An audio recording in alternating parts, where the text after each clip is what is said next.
Shalom, shalom, frères et sœurs, famille du Café Prophétique. Bonjour, nous nous retrouvons aujourd'hui, vendredi 11 octobre 2024. Nous sommes à notre rendez-vous du matin au Café Prophétique. Je suis votre frère, Todd, Élie, frère du Christ, fils de Dieu le Père, dans le Fils unique Jésus-Christ, apôtre de l'Évangile.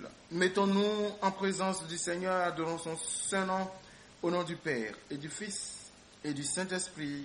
Amen. Alors, avant de commencer, comme je l'ai déjà dit sur le forum, nous allons ouvrir un autre forum Café Prophétique. Et ça ne sera pas un forum différent de ce qui est déjà là. C'est juste un forum supplémentaire pour accueillir les nouveaux membres parce que les forats qui sont déjà là sont remplis. Alors je voudrais vous exhorter à rester là où vous êtes. Même s'il y a 1000 forats Café Prophétique, il n'y aura pas d'activité différente d'un forum à un autre. C'est les mêmes choses que nous publions, les mêmes prières, les mêmes témoignages que nous publions.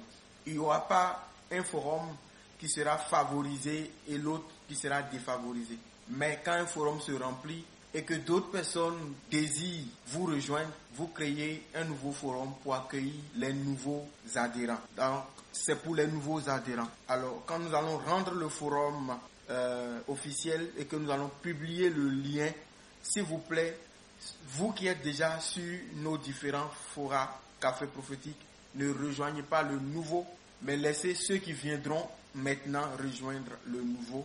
La deuxième chose, c'est que dans l'objectif de nous connaître mieux, en accord avec le prêtre qui nous accompagne, nous prévoyons de nous rencontrer physiquement, d'échanger, de prier et de vivre certaines expériences physiques. Dans la dynamique de nos prochaines rencontres, nous avons fait un formulaire que nous allons partager avec vous. Nous allons rendre le formulaire disponible sur le forum et vous allez cliquer sur le lien et vous allez remplir le formulaire. Vous allez donner votre nom, prénom, là où vous habitez, là où vous êtes, pour qu'on sache là où vous êtes. Et c'est quelques questions que vous allez remplir, c'est des questions courtes. Et nous vous exhortons à faire bon accueil à ce formulaire. L'objectif, c'est de nous connaître. Vous pouvez être rassurés, d'ailleurs, on n'a pas posé des questions intimes, mais pour les quelques questions que nous avons posées, les réponses que vous allez donner ne seront pas exploitées par une tierce personne. Donc, peut-être que vous allez mettre votre numéro WhatsApp avec lequel vous êtes sur Café Prophétique là, vous voyez, vous allez donner votre nom, votre pays où vous vivez, voilà, et sexe, masculin, féminin, êtes-vous d'accord pour participer à nos rencontres physiques, vous comprenez, des choses comme ça, mais personne ne va avoir accès à ça et qui va vous écrire ensuite pour essayer de vous arnaquer ou pour vous demander des choses, non.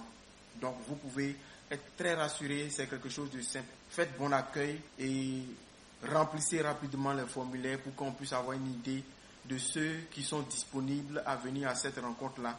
Et on va vivre des moments avec la grâce de Dieu. Nous bénissons le Seigneur et que Dieu lui-même facilite. Café prophétique d'aujourd'hui, nous commençons. Que Dieu soit béni, qui bénisse lui-même son peuple. Que Dieu, dans son amour, tende sa main, qu'il nous prenne ou bien qu'il nous reprenne et qu'il nous rapproche à lui. Lui qui est Dieu, lui qui est Père, qui n'est pas accusateur, mais qui fait grâce et miséricorde, qui nous fasse grâce et miséricorde. Que Dieu vous bénisse.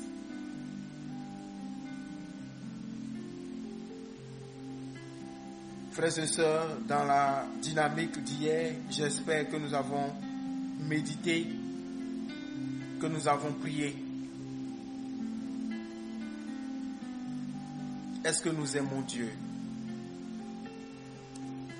Comment Dieu sait qu'on l'aime vraiment?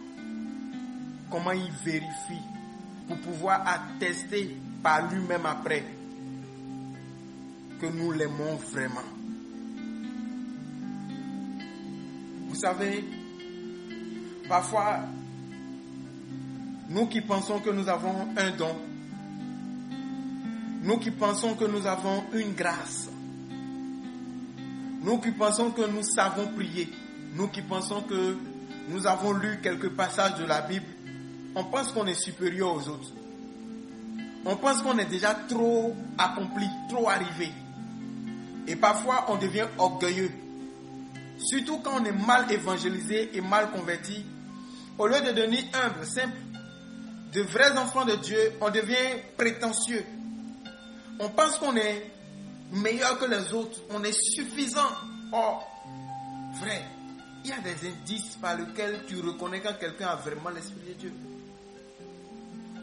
Et l'indice prioritaire, ce n'est pas le parler en langue. Ah oui. Beaucoup de personnes pensent que quand tu parles en langue, c'est bon. Ça veut dire que tu as l'Esprit de Dieu. Parce que tu parles en langue, coco, chaka, chaka, c'est fini. Tu es devenu orgueilleux, tu es trop saint. Frères et sœurs, parce que tu as 2, 3 dons, 2, 3 grâces, 2, 3 talents, c'est fini. On ne se laisse plus être des exemples parce qu'on a constaté 2, 3 talents, c'est fini. On ne vit plus la vie du Christ. Et le Christ ne trouve plus en nous le chemin pour attirer à lui des gens. Frères et sœurs, la Bible dit dans le livre de Jérémie en son chapitre 32, Jérémie 32 au verset 40. Je traiterai avec eux une alliance éternelle. Je ne me détournerai plus d'eux. Je leur ferai du bien. Et je mettrai ma crainte dans leur cœur, afin qu'ils ne s'éloignent pas de moi. Alléluia. Donc, depuis la bouche du prophète Jérémie, Dieu parlait déjà de l'alliance éternelle à venir. L'alliance éternelle qu'il a scellée dans le Christ Jésus. Et Dieu dit qu'il va mettre une alliance éternelle entre lui et nous et qu'il ne va plus se détourner de nous. Il dit, je leur ferai du bien et je mettrai ma crainte dans leur cœur. Frère, l'un des véritables signes qui montrent que nous sommes véritablement devenus enfants de Dieu, nés de nouveau, comme on aime le chanter là, c'est que nous sommes désormais des êtres qui craignent Dieu. Je ne dis pas des êtres qui font semblant de craindre Dieu. Parce que il y a ceux qui font, nous qui faisons devant tout le monde, comme si on était saints, qu'on est à l'église, avec nos frères, avec le pasteur, oui, parce qu'on chante dans le groupe musical, dans la chorale, parce qu'on est dans le service intercession, on est dans le protocole, ou bien parce qu'on est moniteur, parce que on est berger, tout ce que vous voulez. On fait semblant devant le monde qu'on est des gens bien sains là. Et puis, après, en fait, on est des vrais cochons qui vivent dans la cochonnerie, mais on se cache. Frère, vous vous rendez compte qu'on fait les saints, on veut dire aux autres que nous là on est convertis et on veut les convertir. Mais nous-mêmes on n'est pas convertis. Tu n'es pas converti, tu veux convertir qui? La Bible dit dans le livre de Matthieu 7, le verset 16, vous les reconnaîtrez à leurs fruits. Est-ce qu'on cueille des raisins sur des épines ou des figues sur du chardon? Donc c'est à leurs fruits que vous allez les reconnaître, pas à leur bruit, à leurs fruits. Parfois vous allez voir des frères et sœurs, frère, priez pour que mon mari se convertisse. Il ne se convertit pas, il ne veut pas venir à l'église. Malgré tout ce qu'on dit, il ne veut pas venir, il ne veut pas prier. Pire, il ne veut même pas nous laisser venir. Pourquoi il va te laisser venir quand toi-même qui dis que tu es converti et tu veux qu'il se convertisse là, quand on regarde ta vie là, quand ton mari regarde ta vie là, toi qui vas à l'église toujours là, Quand il regarde ton comportement à la maison en tant qu'épouse, là, il n'a pas envie de devenir chrétien. Tu es impoli. Tu n'es pas soumise.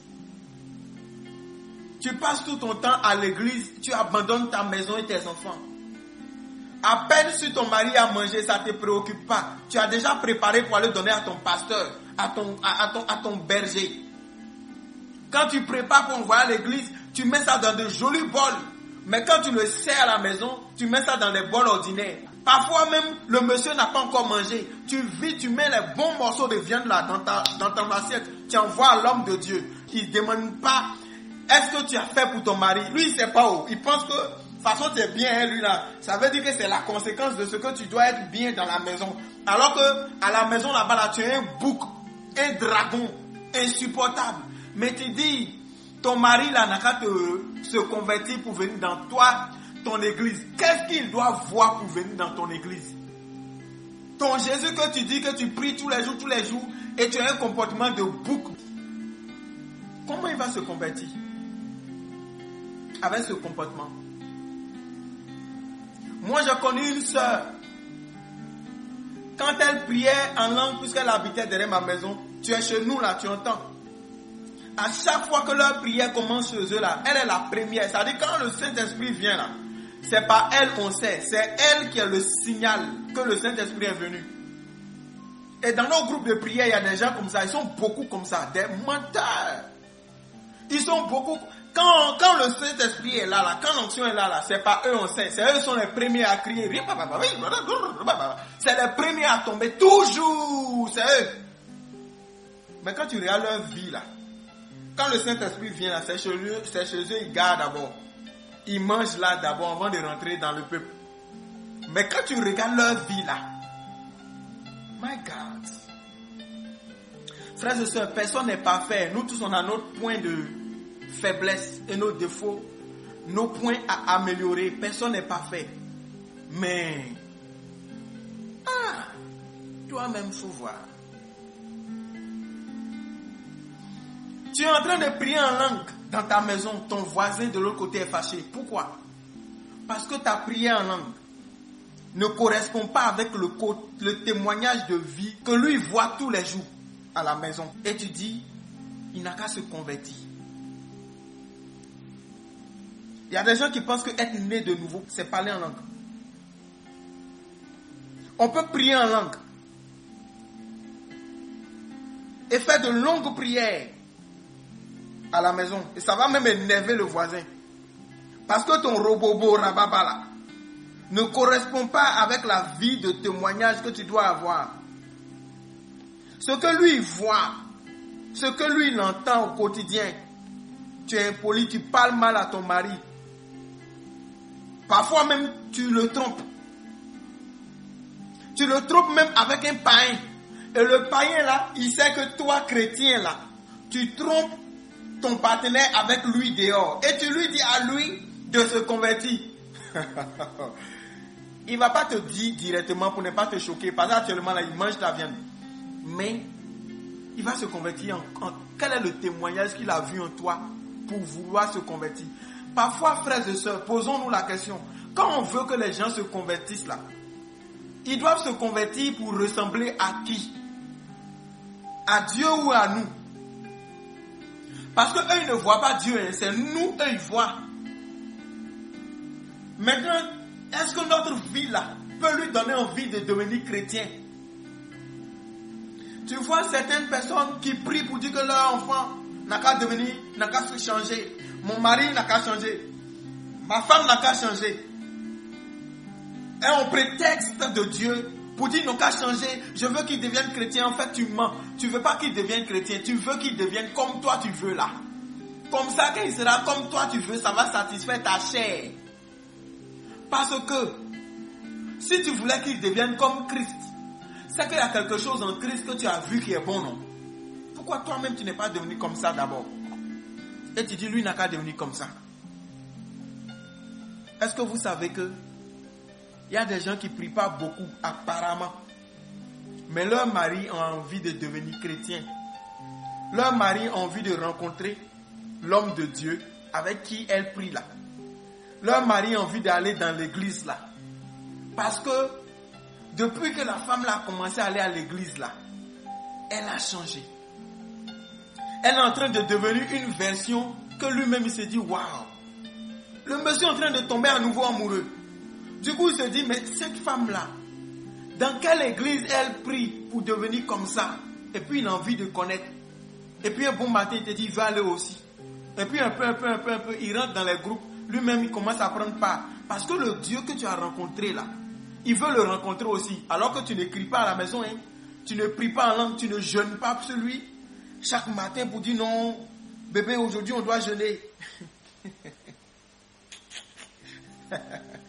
On doit jeûner. Il te regarde tous les jours, tu jeûnes, il ne sait pas pourquoi tu jeûnes. Il ne comprend pas le but de ton jeûne. Est-ce que tu comprends? Parfois à l'église, on est dans les compétitions de qui va aller au micro, dans les groupes de chant là. Qui va chanter? Qui chante mieux? Qui va être responsable? On est dans des palabres. On ne s'entend pas. Dans les groupes, il y a beaucoup de clans. Clans de qui va être responsable, qui doit avoir ci, qui ne doit pas avoir ça. Et on s'entretue entre nous. Et puis Jésus même assis, il nous regarde. En fait, Jésus a un objectif qui n'est pas notre objectif.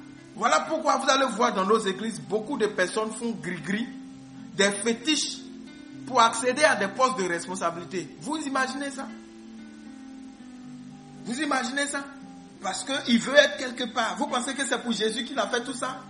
C'est pour Jésus qu'on fait des jeux politiques dans nos églises? C'est pour Jésus? C'est pas pour Jésus. Hein? Et vous voulez que les gens se convertissent? Parfois vous allez voir, on est dans un groupe et puis il y a le responsable. Maintenant les membres se livrent entre eux. Ils se piègent entre eux. Ils vont voir le responsable. On ment, c'est-à-dire l'autre ment sur l'autre. L'autre ment sur l'autre. Parce qu'on veut se faire aimer par le responsable et on veut que les autres là soient rejetés. Parce qu'on veut être dans les bonnes grâces du responsable. C'est pour Jésus qu'on a fait ça. Et parfois le responsable aussi joue le jeu. C'est pour Jésus qu'on a fait ça. Parfois aussi le pauvre responsable n'est pas informé de ce qui se joue. Et puis on se livre, on se piège. Les frères et sœurs, membres d'un même service, chrétiens dans la même église, causent ensemble. Et puis quand l'autre dit, ah, telle chose là, ça m'a fait bizarre, je n'ai pas compris. Je n'étais pas en phase avec l'homme de Dieu quand il a dit ça. Et puis, on passe par derrière, on s'en va dire à l'homme de Dieu, est-ce que tu sais que la sœur là, elle a dit ci, elle a dit ça, celle-là, vraiment je ne crois pas qu'elle est acquise à la vision, hein, la vision là. Et puis jusqu'à lui-même, il se dit que voilà quelqu'un qui m'aime, qui aime la vision. L'autre là, et puis on chasse d'autres parce que celle-là, elle a un intérêt. Elle a un intérêt. Elle sait pourquoi elle est en train de faire la fidèle, la loyale. Elle cherche quelque chose. Il cherche quelque chose. C'est pour quel Jésus on est en train de faire tout ça dans nos églises, dans nos groupes de prière? C'est quel Jésus? Que Dieu nous pardonne. Ce matin, s'il te plaît, toi-même assieds-toi. Parce que le paradis là, on ne rentre pas là-bas par procuration. C'est pas que quelqu'un va dire, ah je n'ai pas pu partir, va à ma place. Il ne va pas dire à Jésus, Jésus, pardon, laisse celui-là, c'était mon gars, non, lui là c'est mon gars, Jésus, laisse-le. Donc là, il faut t'asseoir et il faut réfléchir. Est-ce que réellement ta marche avec Jésus là, c'est vrai? Est-ce que tu aimes vraiment Jésus? Il y a des gens, quand tu leur dis à l'église, offrande, tu veux les tuer en même temps. Ils ont tous les arguments pour se justifier, pour ne pas faire. Mais ils font offrande ailleurs. Hein. Avec joie même. Là où ça ne va rien leur apporter là. Ils aiment être les parrains d'anniversaire, tout. Mais quand l'œuvre de Dieu a un besoin là, ça passe même pas dans leur tête. Mais ils veulent que l'homme de Dieu prie et jeûne pour qu'eux ils soient bénis. Vous voyez? Non seulement on n'aime pas Dieu, mais on ne fait pas bien avec les choses de Dieu là. Et vous voulez que les païens là, ils nous regardent. Eux-mêmes, ils ne font pas ce qu'ils doivent faire, mais ils savent ce que les chrétiens doivent faire. Donc quand on ne fait pas là, ils savent que, d'ailleurs quand vous allez commencer, ils vont dire, toi tu es chrétien et tu fais ça. Ça veut dire qu'ils savent ce que les chrétiens ne peuvent pas faire. Donc quand on fait là, ils nous regardent et puis ils disent, voilà. Lui-même, il fait ce qu'il nous dit de ne pas faire, et il nous dit de devenir comme lui. Qu'on n'a qu'à se convertir pour devenir chrétien comme lui. Ou bien chrétien comme elle. Si nous aimons Jésus, à nos fruits, les gens nous reconnaîtront. On ne va pas courir derrière l'argent. On ne va pas courir derrière la popularité. Des titres ronflants. Où on aime qu'on nous appelle papa. Où on aime que les gens soient autour de nous comme des serviteurs bizarres. Ok? On aime les places publiques. On aime tout recevoir comme des chats. À chaque fois que tu dois faire quelque chose, pose-toi la question. Est-ce que c'est ce qui est correct à faire? Sois bon, sois vrai. Sois témoin. Et sois un excellent témoignage toi-même. Que Dieu nous fasse grâce. Que Dieu nous fasse grâce. Sois le témoin que tu dois être. Que la crainte de Dieu soit véritablement dans ton cœur. Et que la crainte de Dieu te pousse à l'action. La Bible dit, dans le livre de Proverbes, et même dans le livre de sagesse, que la crainte de Dieu est le commencement de la sagesse. Que Dieu te bénisse. Je m'arrête ici. Je suis votre frère Todd Eli, heureux d'être le canal par lequel Dieu vous parle. Bonne journée, au nom du Père et du Fils et du Saint-Esprit. Amen.